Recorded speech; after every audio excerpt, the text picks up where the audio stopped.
What's up, you guys? It's Oski, and in today's video, we're going to be talking about the Mario Galaxy movie and my thoughts on it. So I'm just going to do a little review. So I don't really do much content like this usually, at least on the channel, but I used to write movie reviews for just about every single movie I saw when I was in high school, and I posted on my Instagram or my Snapchat stories. So I figured I might as well just try it out and see if you guys are interested in it. For anybody who might be wanting to go see this movie or has already seen it and just want to hear what I think.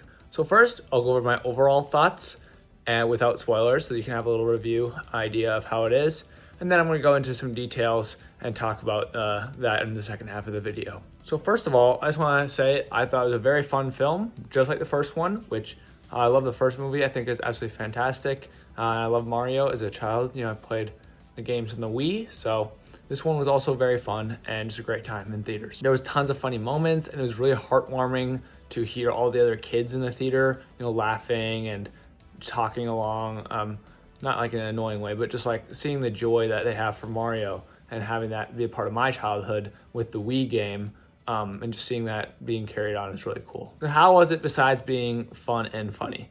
Well, it wasn't too complex, which not that that's something I expected, because the first one wasn't necessarily complex in its plot or characters, but the first one definitely had a more defined and well thought out plot, I think. And it had better resolutions for the character arcs. So that is one critique I'll explain more about later on in the spoiler section. But yeah, for now, just wasn't as complex as I maybe would have liked it to be. It seems a little bit more like kind of like the game's plots, which, a video game doesn't really have, a Mario video game doesn't really have super tight stories. It's more like Princess gets captured, then you have to go save her, and maybe a little bit more than that, but at the end of the day, not really. So that's kind of what this movie was like. I think at least another half an hour would have really helped the story and the film feel a little bit more complete and give it a little, time to breathe, especially the conclusion. It was really fast paced, and I think it hurt it quite a bit. Because there's a lot of setup for a little too quick of a conclusion, in my opinion. The whole film is kind of building towards this conclusion that doesn't really feel as it's earned the weight. I also do think that they bit off a little bit more than they can chew with the scope of this film. It's a little bit larger than it really needed to be.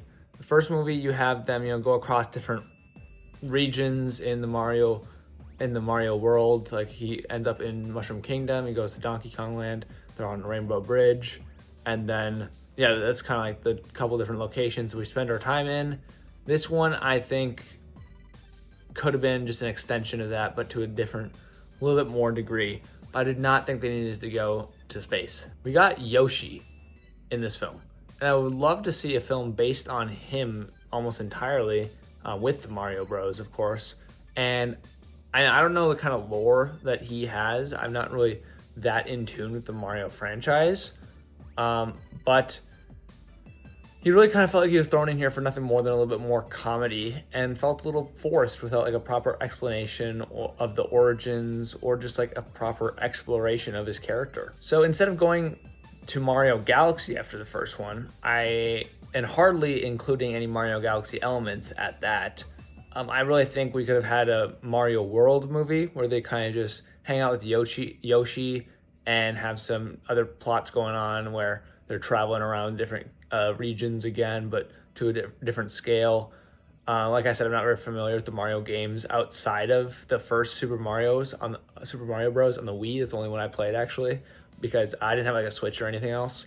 But outside of that, I don't really know what kind of plots they could adapt here. But let me know down in the comments below if you had any good ideas for a Mario film and kind of story they could tell. And then the third film could have been Galaxy, because it's it's quite confusing the way they've progressed the scope of these stories. The first one is very centered on coming to this new world and exploring it a little bit.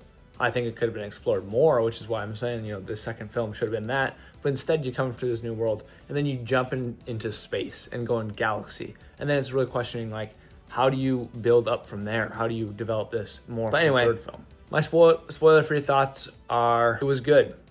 It was a little bit underbaked and under-delivered on the story and the characters slightly, but it's still a good 7 out of 10. It's a fun time in theaters. Go check it out to make your own opinion. But yeah, it is pretty good, and it was fun for Mario fans. Now, I just want to remind you guys to hit the like button. That will help me out with the algorithm. And comment down below, if you've seen the movie, let me know what your thoughts are, what your favorite Mario games are, which ones should I check out.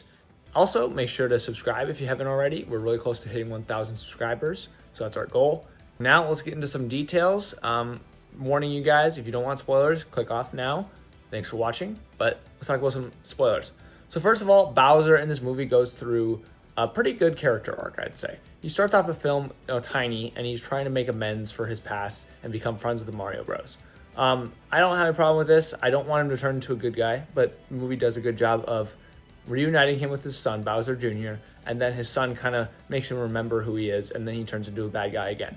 So I do like that little character arc. He goes back and forth at a couple moments in the film, but at the end of the day, he ends up being a bad guy again with his son, which I think is great. The only thing I wasn't the biggest fan of, Bowser Jr. was okay villain, but I would have liked some more moments of aura farming with his paintbrush and creating cooler monsters. He creates a couple different things with his paintbrush, but they really get defeated really easily, so it's not very intimidating. And also didn't really like his voice actor, Benny Safdie. I really wish we had voice actors nowadays that were actually, voice actors instead of just celebrities trying to be voice actors. Sometimes they do a good job, like Childish Gambino as Yoshi in this movie. But even then, we could have gotten an actual voice actor to do that. That's kind of their job description. Why are we having the people that appear on screen playing the people that don't appear on screen? It's confusing. And then, another critique I had is I really wish the villains of this movie seemed a little bit more intimidating. Instead of just getting absolutely girl bossed by Peach or dunked on by Mario and Luigi, like every single encounter they have, it just doesn't make them intimidating if they're getting constantly defeated and treated as jokes. So especially because there's so many moments in this movie where Luigi, Mario, Peach are just effortlessly dodging every single attack thrown at them, which really gives them like no weight as villains. I really like the first fight where Rosalina is fighting Bowser Jr. She actually loses, and that just like gives the villains actual power in the story.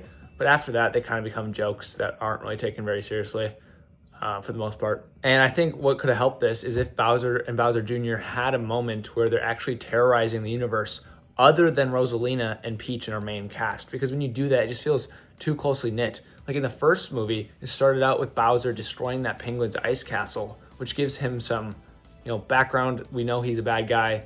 We know he's powerful, and we can see his actions affecting other people in the universe. This one's a little bit too centered on the main cast here. And because why does Bowser Jr. have this entire giant planet and a giant fleet of Koopas in spaceships that are pirate ships, and we don't get to see them do anything throughout the entire film? The only people that does anything is Bowser Jr. flying around his UFO, but even then he's not really terrorizing anybody except for the main cast, which is just annoying. And now let's talk about Rosalina, because she was marketed as a huge part of this movie. She's obviously a huge part of the Mario Galaxy game from what I know, but she really has like zero screen time. She shows up in the beginning to fight Bowser Jr. as he's trying to abduct her. She loses, gets trapped, and that's about it. So she's there for a few moments at max.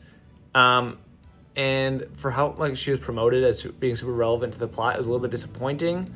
And she also is revealed to be Peach's sister, which I think is cool, kind of makes sense. They do look very similar. However, their arc throughout the movie gets skipped really at the end. I mean, they meet up, realize they're sisters, and then they don't have a conversation about it at all until the end of the movie. Even at the end of the movie, they don't talk. They kind of just touch hands in the cage, and then boom, they're like, oh my gosh, we're sisters. But you don't get any moment of them catching up on what's been going on. Or, I mean, I saw somebody propose the plot hole is why hasn't Rosalina visited Peach? It's supposed to be because they're too dangerous to be together, but now they can be together in the end of the movie. It really just doesn't make sense. But maybe I'm looking into it too much, and it's supposed to be just a turn your brain off kind of film, which I would push back against, is that we should never really have that. You should never go to a film and be told to turn your brain off to enjoy it. But anyway. And then Toad is done a little bit dirty in this film, in my opinion. He's kind of pushed to the side for Yoshi, who I love Yoshi in this film. He's a great element that has a lot of fun just interacting with Mario, Luigi, and Toad. But I'd like to see more time just spent with that quad, group. And I think that squad should have been the main focus of the film instead of being super expansive, including Peach's journey to find her sister, or just do that. It's I don't know, I think they're trying to bite off more than they can chew, like I said earlier.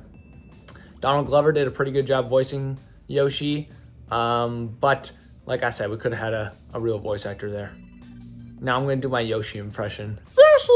Okay, that's my Yoshi impression. Anyway, Mario and Peach's relationship feels like it was a little bit slow in progression. Like last film, Mario clearly liked her. By the end of the film, I don't really remember how their relationship kind of ended. But this one starts with him he's talking about it. He's like working up the courage to ask her out.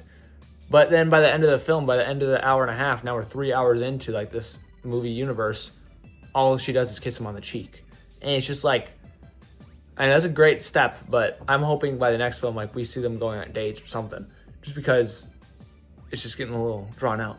I mean, it's just because it's a kids movie. They don't really want to have an actual romance. But anyway, Star Fox is also shoved in this film for absolutely zero reason, other than just be a cool side character that kind of helps them by just being like distraction bait. But he takes up all Rosalina's screen time, in my opinion. Like, he didn't need to be in there, but we could have had Rosalina in here more. I don't really know. I don't really care. I don't really know Star Fox that much except for from Super Smash Bros. Brawl. But he probably is going to get a new game because of this, so that's good, I guess. And Glenn Powell voiced him, which I like Glenn Powell, so he was a fine addition.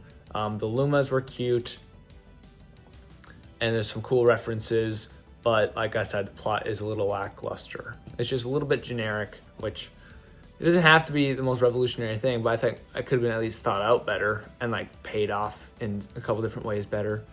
Yeah, I hope the third film is a little bit longer and more well thought out story, and it just needs to be better paced, planned, and rewarded, in my opinion, to make this next one a great film. So yeah, I had fun. The world was really fun to hang out in, especially Toad, Luigi, and Mario. Those characters were awesome, and Yoshi was a great addition to that dynamic. But I didn't really like it as much as the first. Bowser didn't have as much of a presence in this movie. I would have liked to see him sing another song that was super catchy. I think that's what really gave him so much character in the first film, the Peaches song. Also, they threw in the purple dragon from Odyssey, which got defeated like almost immediately for such a cool design and such a intimidating look. It got treated like a joke, basically, as all the villains are in these movies, so it was a little disappointing. And I really want to see a Luigi's Mansion movie. I think that could be a really great film to kind of just throw in here as a little random one. But yeah, so that's my thoughts on the film. Like I said, probably a 7 out of 10. It was pretty good. It was fun, but could have been a lot better. Let me know what you guys think down in the comments below. Make sure to like on the video, consider following for more content like this. And it's been Oski. Peace out.